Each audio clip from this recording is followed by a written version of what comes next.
नमस्कार, पद्मेश 24/7 में आपका स्वागत है। मैं हूं अर्चना मिश्रा। आगे बढ़ने से पहले सबसे पहले एक नजर आज की हेडलाइंस पर।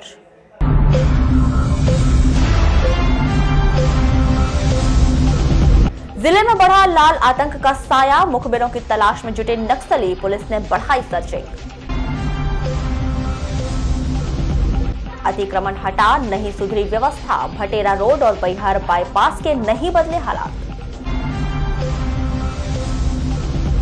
विधानसभा लोकसभा की तर्ज पर विकास नहीं तो मतदान नहीं का नारा बुलंद कर सकते हैं पंचेरा के ग्रामीण। जिले के सभी न्यायालय में हुआ नेशनल लोक अदालत का आयोजन, 1000 से अधिक प्रकरणों का हुआ निराकरण। 2 महीने बाद भी हट्टा कॉलेज खोलने का नहीं आया प्रस्ताव, स्थानीय जनों में निराशा, आंदोलन की चेतावनी। उत्कृष्ट कार्य के लिए जिले के 2 पुलिस अधिकारियों को एफ रुस्तम जी पुरस्कार से किया सम्मानित। और अब खबरें विस्तार से। हॉकफोर्स के निरीक्षक सलीम खान और नक्सल सेल में पदस्थ एसआई कुंवर सिंह उदय को पुलिस मुख्यालय भोपाल द्वारा बेहतर कार्य के लिए 50-50 हजार के पुरस्कार से सम्मानित किया गया है। हॉकफोर्स के निरीक्षक सलीम खान को वर्ष 2016-17 में नक्सलियों के स्थित कैंप को ध्वस्त करने, नक्सली सामान जब्त करने के लिए दिया गया है। इसी तरह नक्सल सेल में रहते हुए सामुदायिक पुलिसिंग के लिए बेहतर कार्य करने के लिए एसआई कुंवर सिंह उदय को भी 50-50 हजार और प्रशस्ति पत्र से सम्मानित किया गया है। आपको बता दें कि बीते वर्षों में पुलिस अधीक्षक अभिषेक तिवारी, तत्कालीन पुलिस अधीक्षक गौरव तिवारी को सम्मानित किया जा चुका है। वैश्य महासम्मेलन के संस्थापक नारायण प्रसाद जी गुप्ता की पुण्यतिथि के अवसर पर 8 फरवरी को जिला अस्पताल में वैश्य समाज द्वारा रक्तदान किया गया। वैश्य महासम्मेलन के जिला अध्यक्ष तपेश असाटी ने बताया कि महासभा के संस्थापक श्री गुप्ता जी की पुण्यतिथि के अवसर पर पूरे प्रदेश में रक्तदान किया गया। इस अवसर पर 20 लोगों द्वारा रक्तदान किया गया और जरूरत पड़ने पर जरूरतमंद को रक्तदान करने का आश्वासन दिया गया। आज रक्तदान दिवस 8 तारीख है और 8 तारीख को हमारे नारायण प्रसाद जी गुप्ता जिनकी स्मृति में पुण्यतिथि के अवसर पर बालाघाट जिले में पूरे प्रदेश में रक्तदान शिविर लगाए गए हैं। रक्तदान एक महादान के रूप में मनाया जाता है और लगभग मध्य प्रदेश की पूरी जो हमारी जिला इकाइयाँ हैं वहाँ रक्तदान का भी कार्यक्रम चल रहा है और बालाघाट में भी अभी हमारा कार्यक्रम चालू हो चुका है। अभी 3 लोगों ने यहाँ ब्लड दे चुके हैं और लगातार लगभग 20 यूनिट का आज हम लोग का लक्ष्य है कि 20 यूनिट हम लोग देंगे और बाद में जब इन्हें ज़रूरत होगी उस समय हम देंगे। और ये पूरे प्रदेश में हमारी युवा इकाई द्वारा कार्यक्रम किया जाता है और इसका विशेष उद्देश्य है युवाओं को रक्तदान। वारासिवनी रोड स्थित ग्राम गर्रा चौक के पास कार की टक्कर से एक महिला गंभीर रूप से घायल हो गई। उसे इलाज के लिए जिला अस्पताल भर्ती कराया गया। जानकारी के अनुसार 8 फरवरी को गर्रा मशीन टोला निवासी कमला पटले उम्र 53 वर्ष रोजाना की तरह कारखाना में मजदूरी करने जा रही थी। इसी दौरान गर्रा चौक के पास एक ऑल्टो कार चालक ने उसे टक्कर मार दी। शहर के सुभाष चौक स्थित किराना दुकान में आग लगने से करीब 8 लाख का सामान जलकर राख हो गया। जानकारी के अनुसार रोशन देवड़ा निवासी वार्ड नंबर 19 की सुभाष चौक में किराना दुकान है। 7 फरवरी को रोजाना की तरह करीब 9:30 बजे वह दुकान बंद करके घर चले गए। 8 फरवरी की सुबह करीब 11 बजे जब उन्होंने दुकान खोली तो देखा कि अंदर से धुआं निकल रहा है और पूरा सामान जलकर राख हो गया है। पुलिस द्वारा आगजनी की घटना में मामला दर्ज कर जांच शुरू कर दी गई है। शहर में फैले अतिक्रमण के मकड़ जाल को हटाने के लिए प्रशासन और नगरपालिका द्वारा संयुक्त कार्यवाही की गई और अतिक्रमण हटाया गया, लेकिन 1 महीने से अधिक बीत जाने के बाद भी व्यवस्थाएं सुधर नहीं पाई हैं। इस विषय पर जब हमने भटेरा चौकी रोड और सरेखा बैहर बाईपास रोड स्थानीय जनों और व्यापारियों से चर्चा की तो उन्होंने अतिक्रमण की मुहिम का स्वागत किया, लेकिन उसके बाद व्यवस्थाएं नहीं दिए जाने पर नाराजगी व्यक्त की। कार्रवाई तो बिल्कुल सही हुई है। अतिक्रमण की कार्रवाई रोड चौड़ीकरण होना, ट्रैफिक व्यवस्था को व्यवस्थित करने के लिए सही हुआ है, लेकिन उसके बाद जो नाली अव्यवस्थित है, ये जो साइड का है, ये व्यवस्थित नहीं होने के कारण थोड़ा सा और बाधा उत्पन्न हो रही है। लोग गाड़ी अपने स्थान तक नहीं ले जा पा रहे हैं या व्यवस्थित खड़ा नहीं कर पा रहे हैं, इसलिए परेशानी हो रही है। तो क्या होना चाहिए था? नाली जो अभी बीच में नगर पालिका द्वारा फिर से खुदाई की गई थी तो उससे खुदाई के बाद में कार्य नहीं किया गया, इसलिए थोड़ा अव्यवस्थित हो गया पूरा। जल्दी से जल्दी नाली और ये जो सामने पेवर ब्लॉक वगैरह लगाने थे वो लग जाएंगे तो ट्रैफिक और व्यवस्थित हो जाएगा। ये कार्य तो बहुत अच्छा हुआ है, ये जनहित के लिए है एक्चुअली, पर उसमें कुछ चीज़ें हैं जैसे पोल बीच में आ रहे हैं रोडों के, और नाली का एक प्रावधान था, वो कार्य भी हो जाए तो ये जल्दी से जल्दी और अच्छा रिजल्ट इसका आएगा और लोगों को आवक जावक में कोई भी प्रॉब्लम नहीं है। अभी अव्यवस्थित होने भी क्या अव्यवस्थित होने से बहुत सी परेशानी, ट्रैफिक जाम होता है और गाड़ी पार्किंग नहीं हो पा रही है किसी तरीके से। अच्छा, आए दिन जाम की स्थिति बन जाती है? आए दिन जाम की स्थिति बन जाती है, बड़े बड़े ट्रक्स आते हैं, ये आते हैं, और विशेष रूप से जब सुबह और शाम जब पब्लिक अपने घर जाती है और वहाँ से घर से निकलती है। स्थानीय व्यापारियों ने बताया कि नगर पालिका द्वारा अतिक्रमण को हटा दिया गया और पूरा का पूरा मलबा नालियों में डाल दिया गया, जिस कारण कई दिनों से नालियां चौक हो गई हैं, जिससे स्थानीय लोग बहुत अधिक परेशान हैं। परेशानी ये देखिए कि आगे नाली जो बंद हो गई है, नाली बंद हो गई तो नाली चौक हो गई है, तो उसका पानी मिट्टी निकाल करके हमारे दुकान के सामने रख दिया गया, लेकिन इसके लिए बदबू आ रही है कि हम लोग को कुछ बीमारी हो रही है, प्रदूषण बहुत खराब हो रहा है, ग्राहक को आने जाने में बहुत दिक्कत हो रही है। तो मलबा उठा नहीं गया बेटा? अभी तक 2-4 दिन हो गया, उठाया नहीं गया, नगर पालिका ने उठाया नहीं, वैसे ही पड़ा हुआ है, तो हमको अपने हिसाब से काम करना पड़ा और दुकान को थोड़ा सा।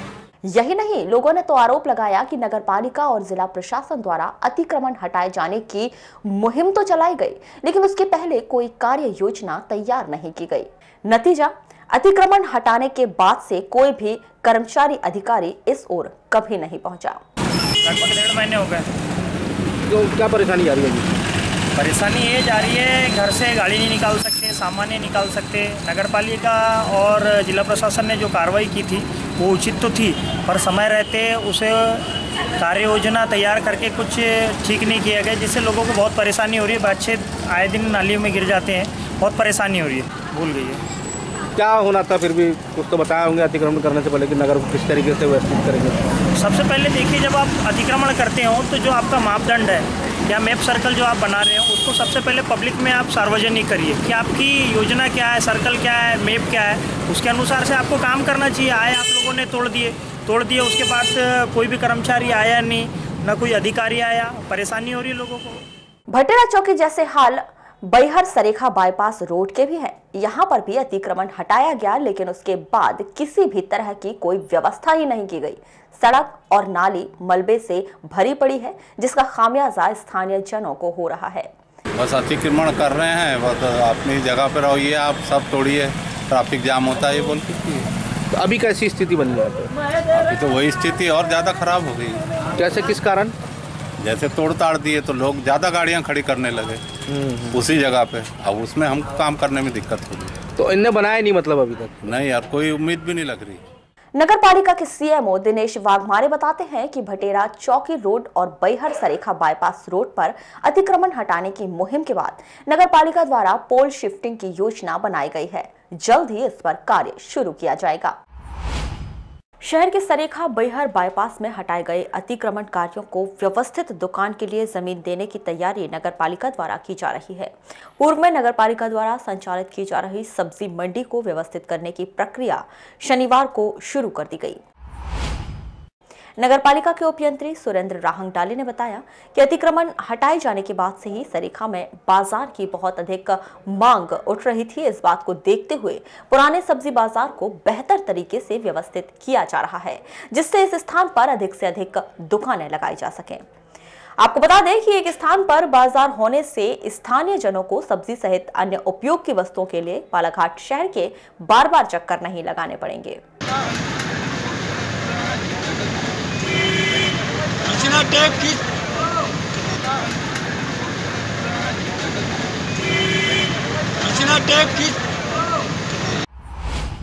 जिला मुख्यालय से 10 किलोमीटर दूर आलेझरी ग्राम में 30 जनवरी से 10 फरवरी तक श्री राम कथा एवं प्राण प्रतिष्ठा का आयोजन किया जा रहा है।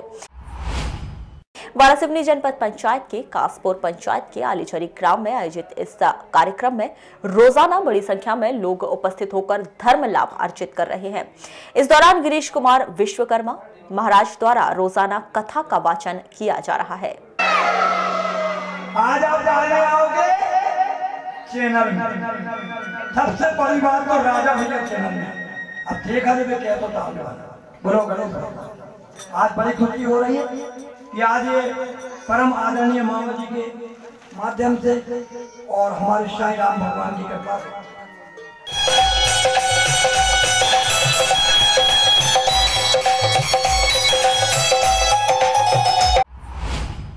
जिले के हटा थाना अंतर्गत परसपानी गांव में एक मकान का ताला तोड़कर 15 कट्टी धान की चोरी की धान को बेचने के आरोप में 4 आरोपियों को गिरफ्तार किया गया है।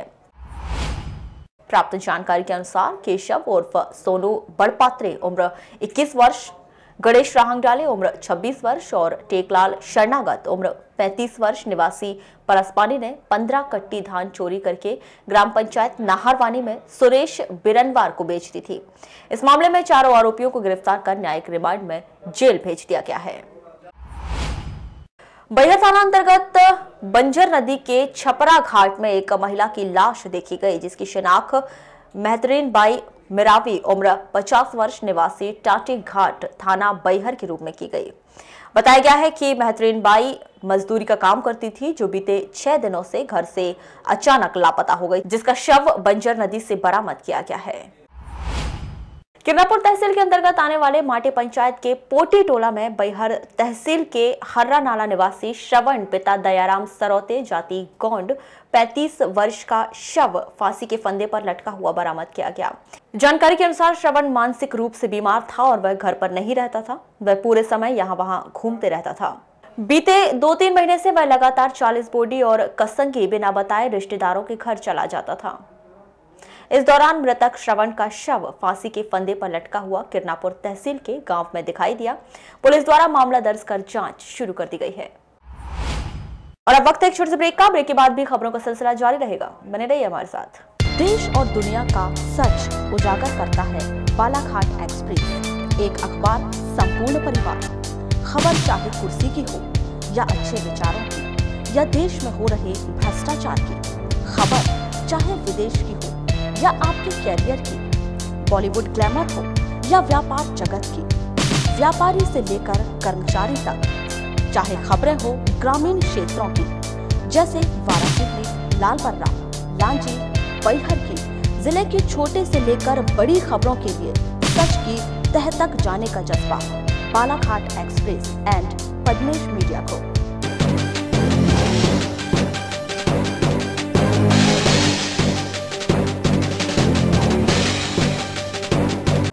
ब्रेक के बाद एक बार फिर आपका स्वागत है। बढ़ते हैं खबरों की ओर। खैलांजी थाना के अंतर्गत ग्राम घुबड़गोंदी में इसी गांव के एक व्यक्ति ने फांसी लगाकर आत्महत्या कर ली। मृतक शालिग्राम तुरकर 53 वर्ष की खेत में फांसी पर लटकी लाश बरामद की गई।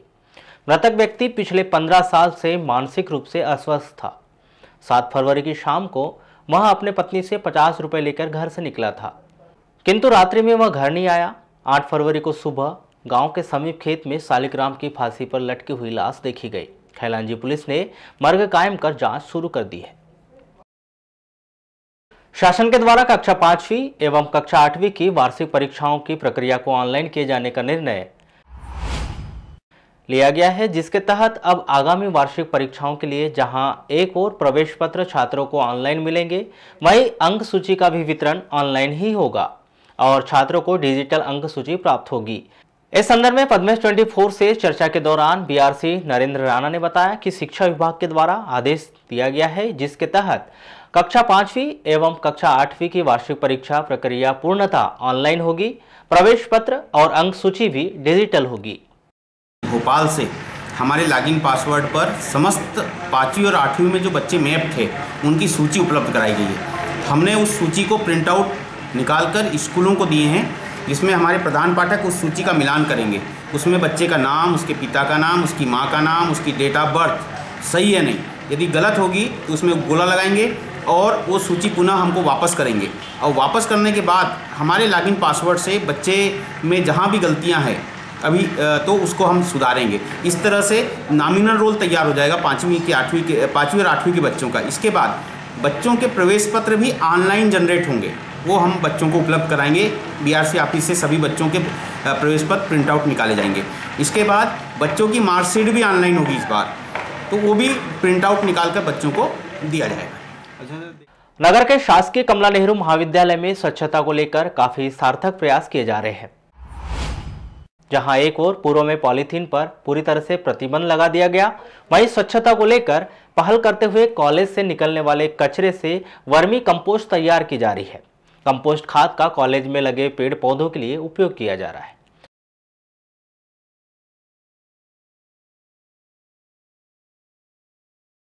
उसमें ऐसा है, हमारे पास 2 टाके हमने बनवाए हैं। इसमें थोड़ा खाद, मिट्टी और कचरा डालते थे। उसके पश्चात उसमें केचुए हमने डाल दिए थे। और फिर ढक के रखना है, बीच में पानी भी डालना है, तो वो 2-3 महीने बाद बहुत ही अच्छा एक खाद बन जाता है।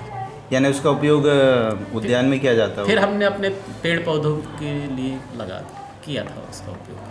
अच्छा सर, इसमें जो तैयार किया जाता है, इस संदर्भ में छात्राओं को जानकारी दी जाती है? हाँ, छात्राओं को मालूम रहता है। हमारी बॉटनी की जो और जूलॉजी के जो स्टूडेंट्स हैं उनको ये बताया जाता है। स्वास्थ्य विभाग की अहम कड़ी कहे जाने वाले जन स्वास्थ्य रक्षक वर्षों से संघर्ष करते आ रहे हैं।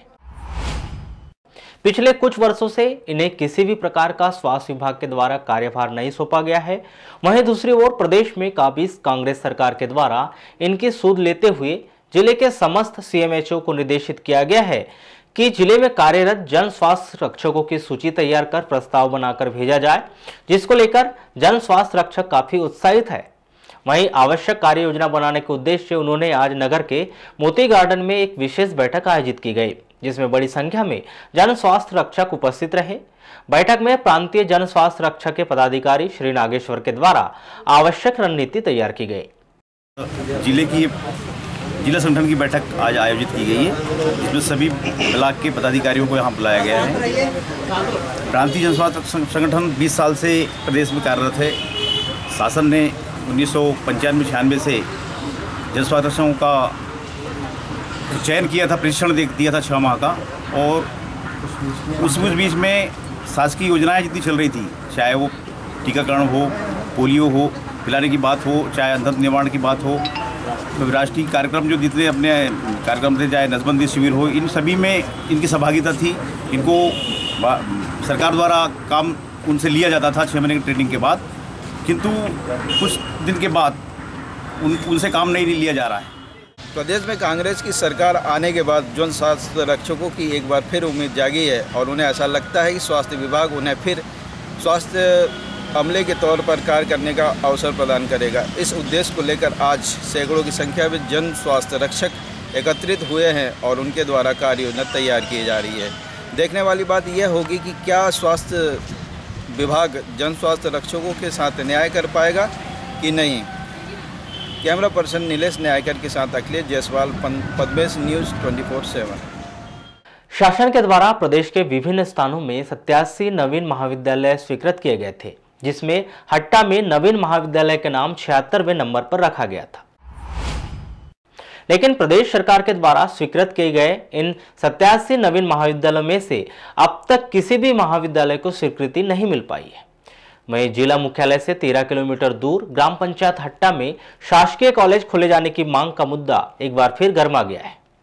प्रपोजल भेजे जाने के 2 महीने बाद भी इस प्रपोजल पर अब तक शासन के द्वारा कोई भी प्रतिक्रिया नहीं भेजी गई है, जिसके चलते कॉलेज खोलो संघर्ष समिति के द्वारा पुनः आंदोलन किए जाने की बात कही गई। कॉलेज खोलो संघर्ष समिति के पदाधिकारी एवं जिला पंचायत सदस्य दुर्गेश बिसेन ने बताया कि 13 दिसंबर को संघर्ष समिति के द्वारा हट्टा में एक विशाल जन आंदोलन किया गया था, जिसके ठीक एक दिन पूर्व 12 दिसंबर को सोशल मीडिया और प्रिंट मीडिया के माध्यम से पता चला था कि हट्टा में कॉलेज खोले जाने को लेकर स्वीकृति मिल चुकी है। यह खबर कांग्रेसी जनप्रतिनिधियों के द्वारा जानबूझकर प्रसारित कराई गई थी ताकि वे हमारे आंदोलन को कमजोर कर सके।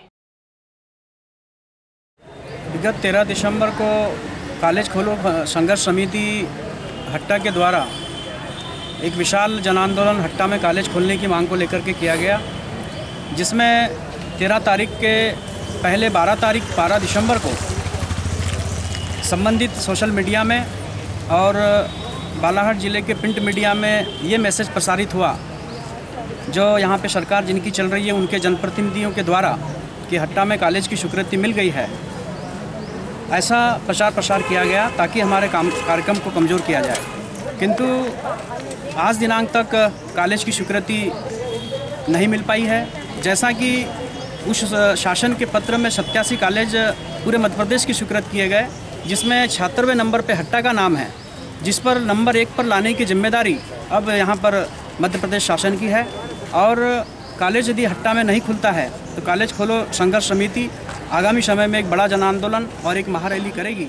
और पीजी कॉलेज के प्राचार्य डॉक्टर प्रवीण श्रीवास्तव ने बताया कि शासन के द्वारा हट्टा में नवीन महाविद्यालय खोले जाने की जानकारी मांगी गई थी।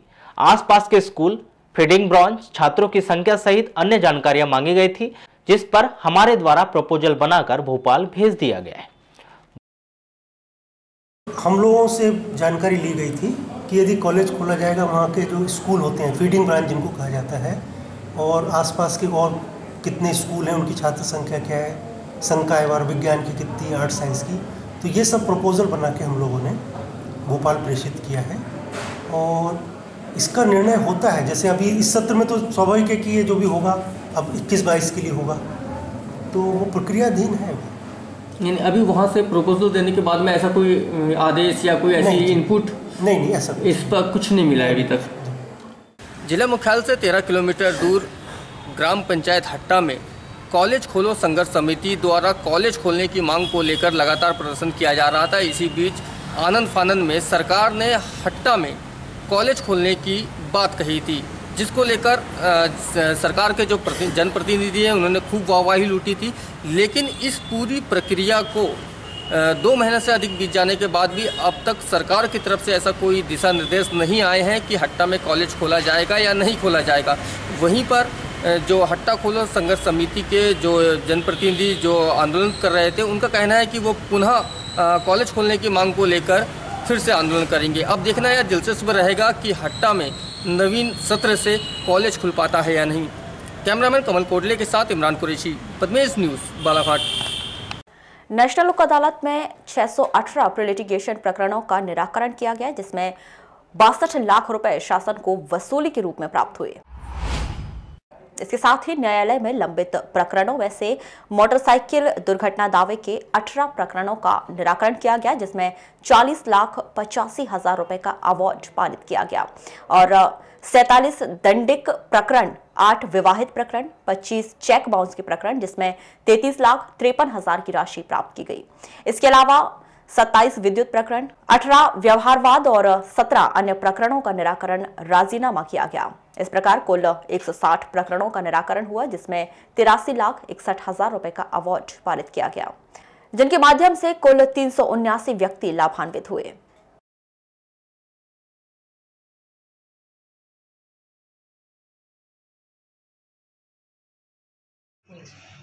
कार्यालय जिला विधिक सेवा प्राधिकरण बालाघाट,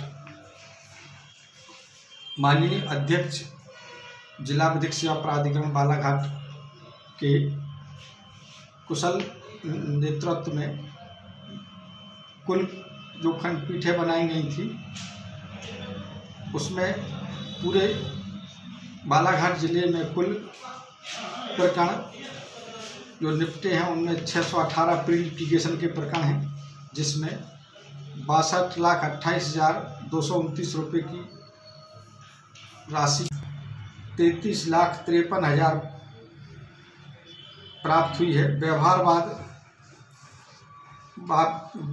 18, विद्युत प्रकरण 27 तथा अन्य 17 प्रकरणों का निराकरण राजीनामा के आधार पर किया गया है। इस प्रकार कुल 160 प्रकरणों का निराकरण हुआ है, जिसमें समझौता राशि 83,61,524 रुपये की प्राप्त हुई है, जिसके माध्यम से कुल 379 व्यक्ति लाभान्वित हुए हैं। नेशनल लोक अदालत के दौरान प्राधिकरण के अध्यक्ष श्री राजेंद्र प्रसाद द्वारा समय समय पर खंडपीठों में पहुंचकर कार्रवाई की समीक्षा की गई। परिणाम स्वरूप नेशनल लोक अदालत का सफल आयोजन संपन्न हुआ। लालबर्ग के उत्कृष्ट उच्चतर माध्यमिक विद्यालय के सभा कक्ष में 8 फरवरी को विकास खंड अंतर्गत संचालित समस्त स्कूलों के प्राचार्यों व परीक्षा प्रभारियों की बैठक बीईओ DS कुरवेती की प्रमुख उपस्थिति में आयोजित की गई। जिसमें कक्षा 9वीं और 11वीं की वार्षिक परीक्षा के संचालन के लिए आवश्यक दिशा निर्देश दिए गए। इस बैठक के दौरान प्राचार्यों व परीक्षा प्रभारियों को मास्टर ट्रेनर के द्वारा प्रोजेक्टर के माध्यम से परिवर्तित मार्कशीट के पैटर्न को विस्तार पूर्वक समझाया गया कि किस तरह से मार्कशीट में अंकों को दर्ज किया जाना है सहित आवश्यक जानकारियों से अवगत करवाया गया और परीक्षा में पूर्ण रूप से गोपनीयता बरतने एवं लोक शिक्षण संचालनालय के निर्देशानुसार परीक्षा समय सारणी का पूर्ण रूप से पालन करने के लिए निर्देशित किया गया। 12 तारीख से तो इस संबंध में विकासखंड स्तरीय प्राचार्यों की और उनके परीक्षा प्रभारियों की बैठक थी, जिसमें सामान्य प्रस्ताव पारित किए गए कि परीक्षा किस तरह से संचालित होगी और पुनर्गणना और सप्लीमेंट्री परीक्षा के संबंध में समितियां गठित की गई हैं जो पुनर्गणना के कार्य को संपादित करें। कितनी समितियां गठित की गई है? यहाँ पुनर्गणना की बस समिति गठित हुई है क्योंकि परीक्षा मूल परीक्षा होने के बाद तुरंत बाद पुनर्गणना होगी। मेरे प्रोजेक्ट में जानकारी दी जाए थी कुछ चेंजिंग आए है। मार्कशीट का जो पैटर्न है वो पिछले साल से कुछ थोड़ा सा परिवर्तित हुआ है, तो उसके संबंध में जानकारी दी गई है कि किस तरह से अंकों को वहाँ चढ़ाना है। हमने कौन कौन जानकारी की, इसके अलावा क्या जानकारी दी गई है? उसके बाद और कोई खास विशेष जानकारी नहीं। परीक्षा की गोपनीयता हर विद्यालय बनाकर रखेगा। परीक्षा का जो समय सारणी है उसका पूरे तरह से पालन करेगा। कक्षा 9वीं में प्रवेश के लिए आज जवाहर नवोदय विद्यालय परीक्षा लेटरल एंट्री टेस्ट का जिले के 6 परीक्षा केंद्रों में विधिवत आयोजन किया गया। इस परीक्षा में परीक्षार्थियों की कुल दर्ज संख्या 2320 थी, जिनमें से 1998 परीक्षार्थियों ने पर्चा हल किया, वहीं 322 परीक्षार्थी अनुपस्थित थे।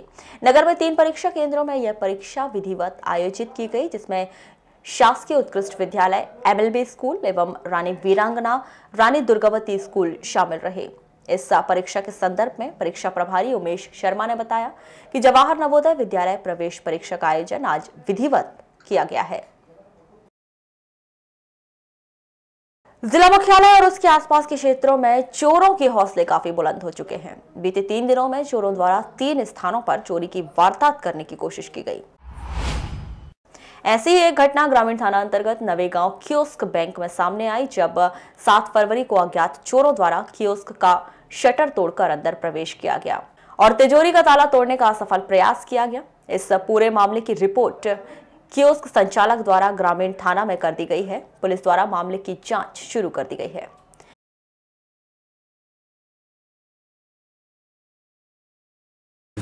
चोरी की वारदात कह सकते हैं, चोरी नहीं हुई है। यहाँ पे ताला तोड़ा गया है, लॉकर का ताला तोड़ा गया है, बाकी कैश रखा हुआ था, वहाँ कैश चोरी नहीं हुआ है। तो क्या चोरों ने कुछ और ले गए क्या? नहीं, मैंने तो चेक कर लिया, लगभग कुछ नहीं गया है। तो ये जो ताला तोड़ा गया है क्या समझ में आ रहा है आपको? मैं खुद भी नहीं समझ पा रहा हूँ क्योंकि कैश लॉकर तोड़ने का, लॉकर के भी अंदर कैश था, यहाँ भी रखा हुआ था, इसमें से किसी प्रकार का कैश नहीं निकाला गया है। अच्छा, कितने बजे पता चला आपको? मैं लगभग सुबह 6 बजे उठा। 6 बजे मैंने देखा कि मेरे शटर का ताला टूटा हुआ है, तो मैंने तुरंत 100 डायल को कॉल करा और उनका यहाँ बुलाया। कहाँ रहना होता है? मेरा यहीं बाजू में रहना होता है, इसी मकान में किराए से रहता हूँ। फिर भी क्या लग रहा है कि चोरी थे या कोई और शराब किसी ने की है? क्या कोई डॉक्यूमेंट? कोई भी डॉक्यूमेंट्स नहीं गया है और यहाँ कोई डॉक्यूमेंट्स ऐसे रहते भी नहीं। यहाँ पे सिर्फ विड्रॉल के रजिस्टर रहते हैं, जिनके जाने का यानी कोई जिसको किसी का और कोई किसी के काम की नहीं है ये। शिव साई सेवा समिति द्वारा 2 दिवसीय शिव साई महोत्सव का आयोजन किया गया है। नगर में आयोजित इस 2 दिवसीय महोत्सव की शुरुआत शनिवार को नगर में एक विशाल साई चादर यात्रा के रूप में की गई। आयोजन के इस 7वें वर्ष में शनिवार को विशाल साई चादर यात्रा नगर के वार्ड नंबर 19 आजाद चौक से निकाली गई, जो पूरे नगर का भ्रमण करते हुए साई मंदिर पहुंची, जहां साई भक्तों द्वारा शिव साई भगवान को चादर अर्पण कर विशेष पूजा अर्चना की गई। वहीं चादर अर्पण करने के बाद यह यात्रा वापस नगर का भ्रमण करते हुए वार्ड नंबर 19 आजाद चौक पहुंची, जहां शिव साई चादर यात्रा का समापन किया गया।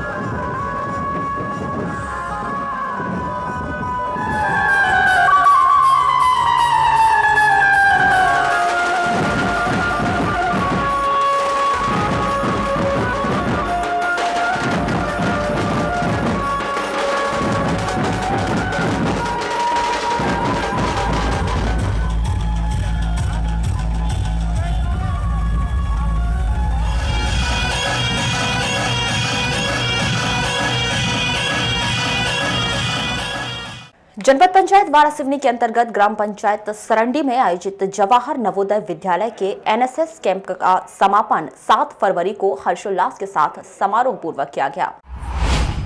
नशा मुक्ति नुक्कड़ नाटक कार्यक्रम का आयोजन कर ग्रामीणों को नशे से दूर रहने के लिए प्रेरित किया गया। कार्यक्रम को संबोधित करते हुए उपस्थित जनों ने कहा कि शिविर के दौरान शिविरार्थियों के द्वारा विभिन्न प्रकार की खेलकूद गतिविधियां व अन्य प्रकार की सामाजिक गतिविधियां ग्रामीणों को जागरूक किया गया कि वह नशे से दूर रहें और स्वच्छता बनाए रखें, अपने कृषि को उन्नत बनाने के लिए नई तकनीक का उपयोग कर रहे हैं। जैसे अन्य प्रकार के शिविर के दौरान कार्यक्रम आयोजित कर ग्रामीणों को जानकारी दी गई। जिला मुख्यालय से 17 किलोमीटर दूर ढापेवाड़ा पंचायत के अंतर्गत आने वाले वनांचल क्षेत्र में स्थित पंचेरा गांव के ग्रामीण एक बार फिर आगामी दिनों में होने वाले पंचायत चुनाव के बहिष्कार की योजना बना रहे हैं। ग्रामीणों ने बताया कि वर्ष 2014 के विधानसभा चुनाव और वर्ष 2015 के लोकसभा चुनाव का उनके द्वारा बहिष्कार किया जा चुका है। इसके पीछे बड़ी वजह गांव में सड़क पानी की परेशानी बताई गई। एक बार फिर ग्रामीण गांव में विकास कार्य के लिए चुनाव बहिष्कार की तैयारी कर रहे हैं। इसके पहले भी बहिष्कार किए थे हमने, विधानसभा लोकसभा में भी बहिष्कार किए थे। इस बार कुछ ऐसी स्थिति दिख रही है क्या? अब इस बार वो 2-3 मांग को लेकर अगर हमारे बीच में कोई समस्या का समाधान नहीं दिखेगा तो इस बार भी हम वो करेंगे, बहिष्कार करने की संभावना है हमारी। अभी कुछ यानी कि उसमें गांव में बैठक हुई है, कुछ बैठक करेंगे अभी, अब 2-4 दिन के अंदर बैठक करेंगे। यही नहीं, ग्रामीणों ने गांव की चौपाल में बैठक शुरू कर दी है, जिसमें बाकायदा इस बात को लेकर चर्चा शुरू की गई है कि पंचेरा के साथ सौतेला व्यवहार हो रहा है। पूरे के पूरे गांव के लोगों का पीएम आवास सूची में नाम है, लेकिन 5 वर्षों में केवल 4 लोगों को ही इसका लाभ मिला है। यही नहीं, वर्षों पहले स्टाफ डैम बनाने के लिए 87 लाख रुपए का एस्टीमेट बनाया गया था, जिस पर आज तक निर्माण कार्य शुरू नहीं हो सका। आप लोग क्या फायदा नहीं मिला यहाँ पे? क्यों नहीं मिला, क्या नहीं मिला? पंचायत वाले बोल रहे हैं कि जब तक सूची में नाम ना आए तब तक के नहीं मिलेगा बोल रहे हैं, और यहाँ पे सिर्फ 4 ही मकान बन रहे हैं इस वर्ष 5 वर्ष के अंदर में। तो सूची में नाम है आप लोग का? हमारा सूची में नाम है। कितने लोग का नाम होगा सूची में? तो यहाँ पे पूरे गांव वालों का ही नाम है, इक्का दुक्का का छूटा होगा सर्वे में, बाकी सभी का नाम है, लेकिन 5 साल में सिर्फ 4 ही मकान है। वर्षों से पंचेरा के लोगों की सबसे बड़ी समस्या ढापेवाड़ा से पंचेरा तक करीब 4 किलोमीटर की सड़क नहीं होने की परेशानी बनी हुई है। ऐसा नहीं है कि शासन ने सड़क बनाने के लिए कार्य योजना नहीं बनाई। 2 वर्ष पहले सड़क का निर्माण कार्य शुरू किया गया, जो आज तक पूरा नहीं हो सका। अधूरी सड़क ग्रामीणों को और अधिक परेशान कर रही है। रोड बनी नहीं ना, रोड बनी नहीं, यहाँ से वो लोग जाने में बहुत परेशानी होती है, ढाबड़ा जाने में बहुत परेशानी है, यहाँ से रोड बनना चाहिए। हालांकि पंचायत चुनाव के बहिष्कार करने के मामले में ग्रामीणों की 2 राय दिखाई दे रही है। कुछ ग्रामीण बहिष्कार का समर्थन कर रहे हैं, तो कुछ ग्रामीण मानते हैं कि पुल बनने की मांग थी, वह बन चुका है। सड़क निर्माण कार्य जल्द करवाया जाना चाहिए। पंचेरा से ढापड़ा पंचायत तक वो रोड खराब है, हमारे आने जाने की दिक्कत हो जाती है। पिछली बार आप लोगों ने पंचायत चुनाव विधानसभा चुनाव का विरोध भी किए थे, तो इस बार कुछ ऐसी स्थिति है क्या? नहीं, इस बार क्यों नहीं है? जो पुल बनना था जो वो बन चुका है, इसीलिए इस बार। गांव में विकास कार्य की मांग पूरी करवाने को लेकर अन्य ग्रामीण बताते हैं कि बैठक का दौर शुरू हो चुका है, जिसमें पंचायत चुनाव के बहिष्कार को लेकर भी चर्चाएं हो रही हैं। इसमें अभी तो आ रहे हैं, वो अपनी बताते हैं, अपन क्या है सुन रहे हैं अभी, लेकिन अब क्या है पब्लिक उनके हित के लिए कुछ तो करना पड़ेगा। पंचेरा गांव के निवासियों के अनुसार उन्होंने जब जब चुनाव का बहिष्कार किया तब तक उनकी मांगें पूरी की गईं। इन मांगों को पूरा करवाने के लिए एक बार फिर उनके द्वारा बैठकों का दौर शुरू हो चुका है। समस्याओं से भरा जिला मुख्यालय से 17 किलोमीटर दूर पंचेरा गांव, इस गांव की नीति रही कि जब तक ग्रामीणों ने चुनाव का बहिष्कार नहीं किया, विकास नहीं आया। एक बार फिर पंचायत चुनाव से पहले ग्रामीण पंचायत चुनाव का बहिष्कार करने के मूड में दिखाई दे रहे हैं। इसके पहले देखना यह है कि प्रशासन और शासन इस पंचायत चुनाव के पहले इन ग्रामीणों की कितनी बात सुन पाता है। मेरे सहयोगी कमल कोडले के साथ संजय बिसेन, पद्मेश 24 न्यूज, बालाघाट। लालबर्रा जनपद पंचायत कार्यालय के सभा कक्ष में 8 फरवरी को अटल बाल आरोग्य पोषण मिशन अंतर्गत परियोजना स्तरीय प्रशिक्षण कार्यशाला का आयोजन किया गया। आंगनबाड़ी कार्यकर्ताओं व ANM को समुदाय आधारित अति गंभीर कुपोषित बच्चों को चिन्हित कर कुपोषण दूर करने हेतु आवश्यक जानकारियां प्रदान की गईं। प्रशिक्षण कार्यशाला में अधिकारियों के द्वारा आंगनबाड़ी कार्यकर्ताओं व ANM को प्रोजेक्ट के माध्यम से अवगत करवाया गया कि अटल बाल आरोग्य पोषण मिशन के तहत प्रत्येक आंगनबाड़ी केंद्रों में अति कुपोषित बच्चों की पहचान करना है। सर, ये हम लोग अटल बाल आरोग्य मिशन के अंतर्गत अति गंभीर कुपोषित बच्चों के समुदाय आधारित प्रबंधन के लिए एक कार्यक्रम आया है। इसके संबंध में कार्यशाला है। इस कार्यशाला में आज हमारे साथ स्वास्थ्य विभाग से ANM और समस्त लालगंगा परियोजना की समस्त आंगनवाड़ी कार्यकर्ता हैं। तो ये अभियान अभी हमारा मतलब प्रशिक्षण तो पहले से शुरू हो गए हैं। परियोजना स्तरीय प्रशिक्षण 7 तारीख तक खत्म करने थे। वारासिवनी में भी 8 फरवरी को लोक अदालत का आयोजन किया गया। व्यवहार न्यायालय में मानवीय राष्ट्रीय विधिक सेवा प्राधिकरण नई दिल्ली एवं माननीय राज्य विधिक सेवा प्राधिकरण जबलपुर के निर्देशानुसार किया गया। लोक अदालत में 981 प्रकरणों का निराकरण किया गया, जिसमें 2,75,03,664 रुपए का अवार्ड पारित कर 147 लोगों को लाभान्वित किया गया। नेशनल लोक अदालत आयोजन में न्यायाधीशगण, अधिवक्तागण, समस्त न्यायालयीन कर्मचारीगण एवं पक्षकारों की उपस्थिति रही। लालबर्रा मुख्यालय से लगभग 12 किलोमीटर दूर स्थित ग्राम पंचायत कंजई में 8 फरवरी को शाम 5:30 बजे मोटरसाइकिल अनियंत्रित होकर फिसल जाने से 2 व्यक्ति घायल हो गए।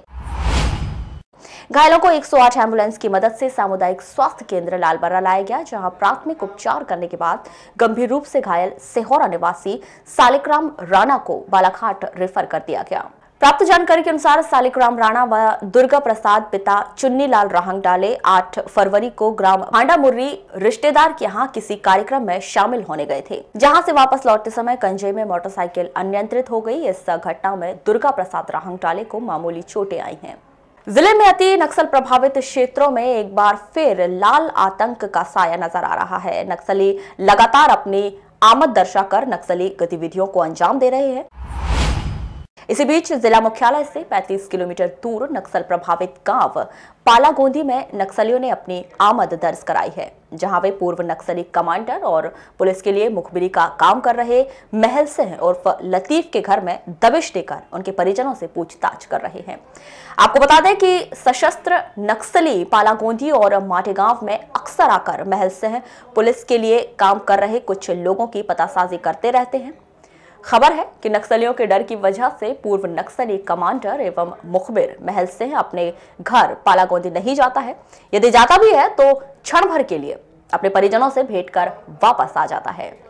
वर्तमान में जिले में सक्रिय नक्सलियों की गतिविधियों के संदर्भ में प्रभावित गांवों में निरंतर जानकारी मिल रही है, जिसके अनुसार नक्सली विशेषकर पुलिस के लिए काम कर रहे मुखबिरों की तलाशी में लगे हुए हैं, जिसकी सूचना लगते ही पुलिस द्वारा नक्सली इनपुट के आधार पर सर्च ऑपरेशन चलाया जा रहा है और एक रणनीति के तहत लगातार नक्सलियों की खोजबीन किए जाने की बात कही जा रही है। दूरभाष पर चर्चा के दौरान बालाघाट रेंज के DIG RS डहरिया ने बताया कि वर्तमान में नक्सलियों की गतिविधियों में बढ़ोतरी हुई है, जिनके खात्मे के लिए लगातार सर्च ऑपरेशन चलाया जा रहा है। जगह जगह नक्सलियों के इनपुट मिलने की खबर आ रही है, जिस पर मध्य प्रदेश और छत्तीसगढ़ की पुलिस संयुक्त रूप से काम कर रही है। महल सिंह की जो बात कही जा रही है वह बात एकदम सत्य है। पुलिस जांच में पता लगा है कि नक्सली महल सिंह के घर जाकर उनके घर वालों से उसके बारे में पूछताछ कर रहे हैं। उन्होंने इस बात को स्वीकार किया कि वर्तमान समय में कवर्धा, मंडला और बालाघाट जिले के नक्सल प्रभावित क्षेत्रों में अपनी आमद दर्ज करा रहे हैं, जिनके मंसूबों पर पानी फेरने के लिए पुलिस द्वारा सर्चिंग अभियान तेज कर दिया गया है। वारासिवनी में खेली जा रही अंतर्राज्यीय देवधर क्रिकेट टूर्नामेंट में शनिवार को खेले गए मैच में करीम स्पोर्ट नागपुर ने कुरुक्षेत्र से 4 विकेट से मैच जीता। यह मैच समाजसेवी संजय सिंह कछवाहा, आशीष त्रिवेदी, हर्ष त्रिवेदी, रवि अग्रवाल, ज्ञानचंद शर्मा, दीपक अग्रवाल की उपस्थिति में प्रारंभ किया गया। करीम स्पोर्ट्स नागपुर ने टॉस जीतकर पहले क्षेत्र रक्षण करने का निर्णय लिया। पहले बल्लेबाजी करते हुए कुरुक्षेत्र ने 20 ओवर में 132 रन बनाए। लक्ष्य का पीछा करते हुए करीमनगर नागपुर ने शानदार बल्लेबाजी की और 6 विकेट गंवाकर 133 रन बना लिए। मैच के दौरान मध्य प्रदेश शासन के कैबिनेट मंत्री प्रदीप जायसवाल अपने साथियों के साथ मैच देखने पहुंचे। वहीं नगर के प्रशासनिक अधिकारियों में संदीप सिंह, एसडीएम वारासिवनी, विद्युत विभाग के बीपी तिवारी, कार्यपालन यंत्री प्रमोद गेडाम भी मैच देखने पहुंचे और मैच का आनंद लिया। बुलेटिन के अंत में एक बार फिर नजर डालते हैं आज की हेडलाइंस पर।